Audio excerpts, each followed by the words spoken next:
আমি দশম শ্রেণীর ছাত্র। আমার নাম উপেন। ছোটবেলা থেকে আমিও আমার বোন একসঙ্গে পড়াশোনা করতাম। আমার বোন 10-এ পড়তো। আমার বোনের নাম ছিল নীলিমা।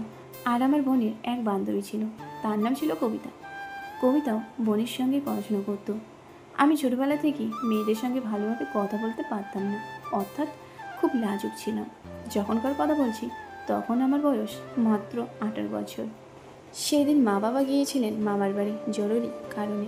ফিরতে কয়েকদিন দেরি হবে, তাই মা কবিতাকে আমার বোনের কাছে থাকতে বলে গিয়েছিলেন, কারণ বোন রাতে একা শুতে ভয় পায়।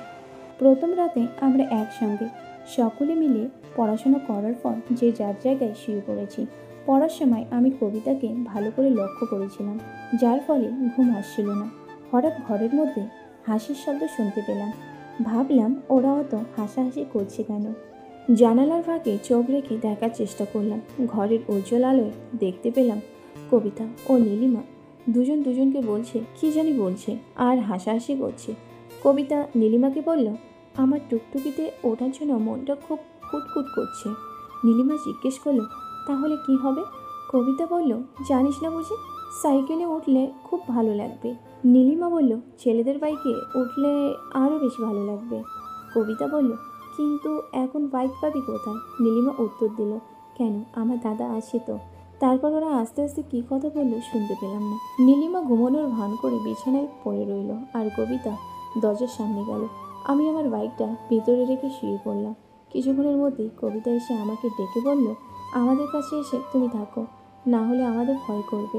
বাধ্য হয়ে আমাকে ওদের কাছে গিয়ে শুতে হলো। আমি কবিতা ও আমার বোন নীলিমার মাঝে শুয়ে পড়লাম। ওরা দুজনেই আমার গা ঘেঁষে শুলো। আমি এর আগে কখনো কোনো মেয়ের সাথে শুইনি, তাই কবিতা গা ঘেঁষে শোয়াতে আমার বেশি গরম লাগলো। কিন্তু কি করব ভেবে পেলাম না। কবিতা দেখতে বেশ সুন্দরী এবং বেশ মোটাসোটা চেহারা, ও চুলগুলো শ্যাম্পু করা। যাই হোক, আমি ঘুমানোর ভান করে কিছুক্ষণ পড়ে থাকলাম। কবিতা ধীরে ধীরে আমার বাইকের চাবি নেওয়ার জন্য হাত আমার পকেটের ভেতর দিল। তারপর ধীরে ধীরে চাবি নিয়ে হাতে ধরে থাকলো কিছুক্ষণ। তারপর চাবিটা নিয়ে চুমু খেলো কয়েকবার, তারপর বাইকে উঠে বসলো। এতে আমার মাথা গরম হলো। আমি ঠিক থাকতে পারলাম না। আমি চোখ খুলে বাইকের সামনে গেলাম। আমাকে দেখে প্রথমে কবিতা চমকে ওঠে আর বাইকে স্টার্ট দেওয়া বন্ধ করে দিল। তারপর আমি বললাম, কী হলো, বন্ধ করলে কেন? আবার শুরু করো করো বাইকটা স্টার্ট দাও। ভালো তো লাগছে, চোরের মতো বাইকের চাবি চুরি করেছো। গাড়ি চালাবে বলে এখন চুপ আছো কেন? নাকি তুমি বাইক চালাতে পারো না? নাকি তুমি নতুন ড্রাইভ শিখছো? তখন কবিতার সাহস পেয়ে আবার স্টার্ট দিতে লাগলো। আমি সুইচটা টিপে লাইটটি জ্বেলে দিলাম।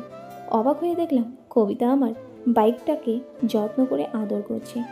লাইট জ্বলতেই প্রথমে একটু লজ্জা পেল। তারপর আমি বলি, কিরে কবিতা, চালা, থামছিস কেন বারবার? কবিতা বলল, উপেন্দা আমাকে একটু সাহায্য করেন, ভীষণ বুকটা ধুক ধুক করছে। আমি বলি, তুই চাবিটা ঘোরা, আমি তোকে হেল্প করছি। কবিতা বলে, ঠিক আছে। আমি বললাম, আসতে পার, বোনের ঘুম ভেঙে যাবে।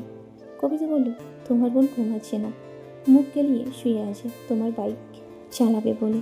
আমি অবাক হলাম, বোন আমার গাড়ি চালার জন্য মুখ গেলিয়ে শুয়ে আছে? এই কবিতা, কি হচ্ছে? কবিতা বলল, এই ওঠ, এখন দাদাকে দেখে ভয় পাচ্ছিস কেন?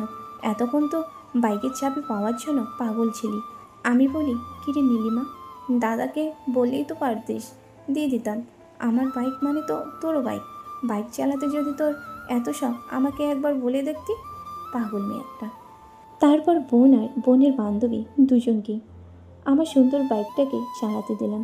ওরা তো চাবি এবং বাইকটা পেয়ে খুশিতে আত্মহারা হয়ে গিয়েছিল। ওরা দুজনেই একসাথে আমার বাইকটা চালাতে শুরু করলো।